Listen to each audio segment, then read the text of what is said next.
such a thing. But Hey guys, it's Godbars here, the self-proclaimed hip-hop historian, and this is the 175th episode of my series, where I grab a vinyl from my collection, talk about why I love it, what influence it has, and what its place is in the grand scheme of hip-hop.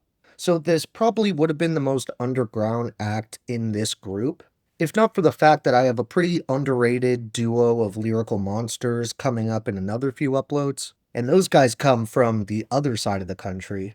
I think New Jersey-based trio Artifacts might have had a bit more weight to their name in terms of the 90s hip-hop scene, but the sad fact is they kind of got swept under the rug with many other talented MCs and artists of the time, especially when it came to East Coast rap. After all, barring the 2022 Return album that these guys did with Buck Wild of DITC or Digging in the Crates crew, for the most part, they were really active as a group from 1994 to 1997, which was a period of time that was such a bubbling hotspot for hip hop. It's all but completely expected for there to be a number of insane talents to unfortunately not really get the proper spotlight they deserved. However, Artifact still remains a beloved outfit that people look back on fondly, and while 2 out of the 3 members have passed away, their music will keep their legacy and names alive forever. Team 1 only passed away a year or so ago now. I'm pretty sure it was unfortunately the exact same day we lost another massive talent in hip hop, Hurricane G.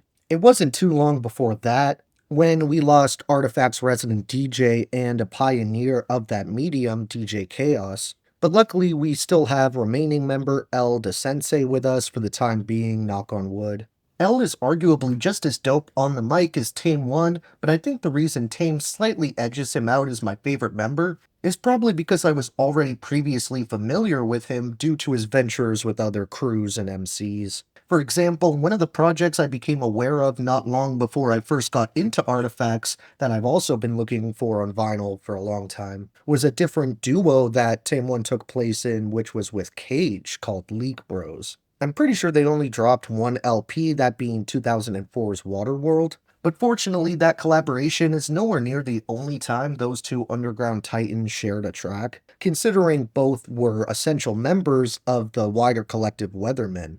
This supergroup was initially founded by Cage and Masai Bay with the intended function of being a production team, which I do believe it was for some period of time. However, after a while, it was expanded into a full-blown rap crew, which outside of Cage and Tame 1, also consisted of Def Jux members and affiliates like LP, Aesop Rock, Yak Balls, Jackie the Motormouth, Copyright, Breeze Bruin of Juggernaut's fame, and of course his lead role in Prince Paul's Prince Among Thieves album, Vast Air of Cannibal Ox, and lastly Camu Tao, who was another key associate to this supergroup that unfortunately passed away way too soon.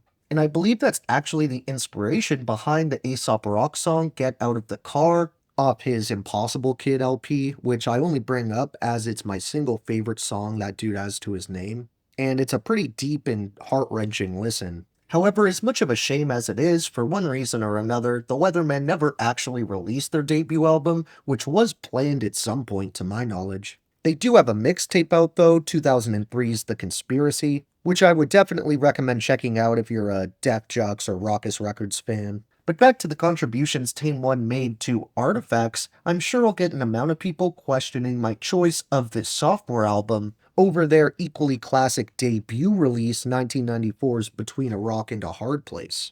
However, I stand by my decision to cover That's Them first, partially because I didn't have the other one at the time of writing this review, but funnily enough, I actually managed to find it at a local record store just a couple days before filming this one, which I thought was a kind of cool coincidence. But the main reason I chose to discuss the follow-up is because I actually prefer That's Them to the debut slightly, which seems to be a minority opinion from what I've seen. I remember posting this album when I first got it a while back on a couple other social media platforms, and I was a bit shocked when I ended up getting at least a couple of different commenters expressing their disdain for That's Them. One had even said it was the most underwhelming and disappointing follow-up experience they'd ever had after enjoying a debut. I'm not sure if I'm biased just because I've listened to this one a little more and I think I might have heard it first, but I still have kind of a hard time seeing how any Golden Age boom bap enjoyer could flat out despise this thing, especially if you were a big fan of the first Artifacts release. Really, the only thing I feel the debut exceeds this album in is the level of grime and grittiness, but even that could just as easily be argued as a positive, because the trade-off is that them ends up sounding more polished and refined.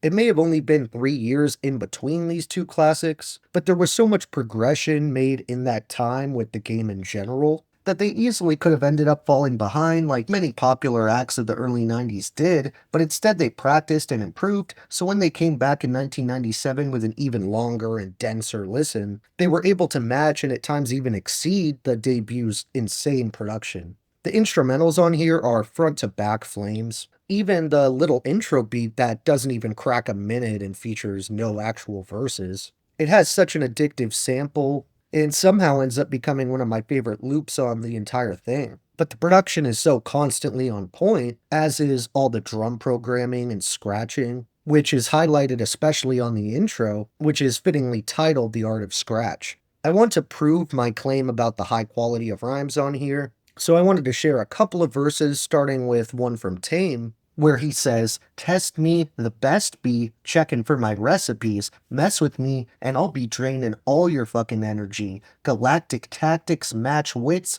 I'm from the bricks. I used to catch a switch from any walk-by bitch. But now I'm to the break like disc jocks. This rock is hot, got props and plus bus shots for what I got. Don't sniff shit but snot hops, you better watch your snot box. I'll diss you, then I'll clear the air like Scott Tissue. Issue got a barcode on funk mode, so now I pack a trunk load of skunk for the underground chumps. 'Cause I bumps in any system, who dissed 'em? Watch me back them up from all the way from New Jeru to Manhattan. Satin and silk, kill the best built. I guess the milk was no good, so now I'm classified a true hood." And El Sensei proves that he can match his partner's ridiculous level of technical proficiency without missing a beat, following Tame One's killer verse with his own, rapping, "MC universal, no rehearsal, on tap with rap, so magnificent, sufficient all that tall facts. From the 6-footer, in sling I be the goodest,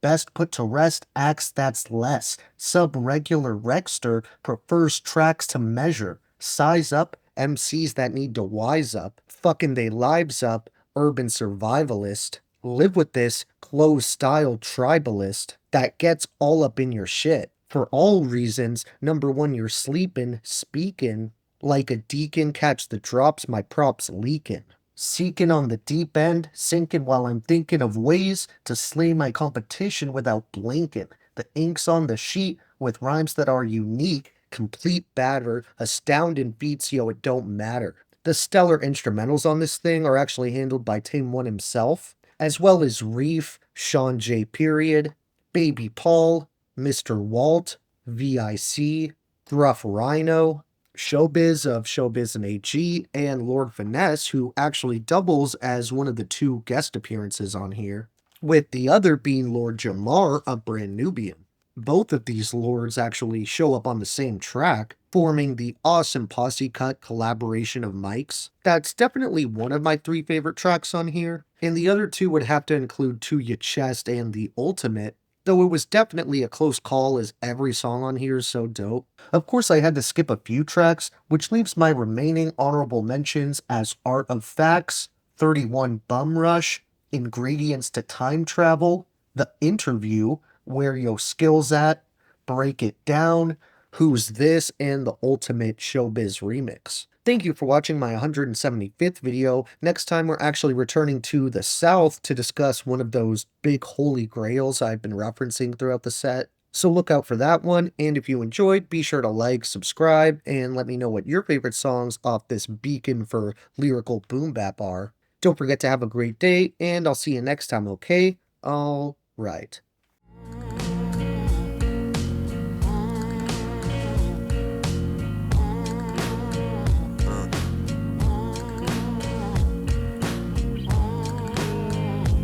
Such a thing. Look, I stand in the flame of a feeling we call pain. Father's Day mug, little hand shaped the clay. Carrier planes flew overhead in pockets.